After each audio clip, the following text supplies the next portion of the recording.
বেক্সিমকো গ্রুপের পোশাক খাতের ১৬টি কোম্পানির মালিকানা বিক্রি করে দিবে সরকার। এর বাইরে বেশ কিছু কোম্পানি বন্ধ করে দেওয়া হবে। বেক্সিমকো ফার্মাসিউটিক্যাল সহ শুধু লাভজনক কোম্পানিগুলো চালু থাকবে।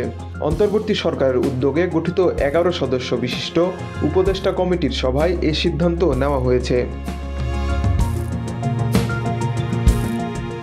গত ২৪ নভেম্বর বেক্সিমকো শিল্প পার্কের শিল্প প্রতিষ্ঠানগুলোর শ্রম ও ব্যবসায় পরিস্থিতি পর্যালোচনা বিষয়ক উপদেষ্টা কমিটি গঠন করা হয়। শ্রম ও কর্মসংস্থান উপদেষ্টা ব্রিগেডিয়ার জেনারেল অবসরপ্রাপ্ত এম সাখাওয়াত হোসেনকে আহ্বায়ক করে ১১ সদস্য বিশিষ্ট এই উপদেষ্টা কমিটি গঠিত হয়। গত ২৮ নভেম্বর ছিল এই কমিটির প্রথম বৈঠক। সরকারি তথ্য অনুযায়ী সব মিলিয়ে বেক্সিমকো গ্রুপের কোম্পানির সংখ্যা ১৬৯। এর মধ্যে পোশাক খাতের কোম্পানির সংখ্যা ৩২। সবগুলো কোম্পানি উৎপাদনে রয়েছে। এই ৩২টি কোম্পানির ১৬টির মালিকানা বিক্রির সিদ্ধান্ত নেওয়া হয়েছে। এছাড়া বেক্সিমকো গ্রুপের যেসব প্রতিষ্ঠান লোকসানে চলছে সেগুলোর কর্মকর্তা কর্মচারীদের ৩ মাসের বেতন ভাতা পরিশোধের পর বন্ধ করে দেওয়া হবে। বেক্সিমকো কোম্পানিগুলোর বিষয়ে নেওয়া সিদ্ধান্তগুলোর মধ্যে প্রথমত রয়েছে বেক্সিমকো শিল্প পার্কের প্রতিষ্ঠানগুলোর শ্রমিকদের আগামী ৩ মাসের বেতন ভাতার প্রয়োজনীয় অর্থ যোগান দেবে জনতা ব্যাংক।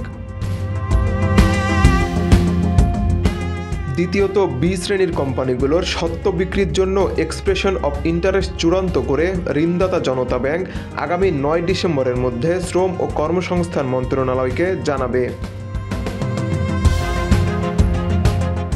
তৃতীয়ত, হাইকোর্টের চলমান রিটের জবাব তৈরির জন্য একজন অভিজ্ঞ আইনজীবী নিয়োগ করে প্রশাসকের কার্যপরিধি চূড়ান্ত করা।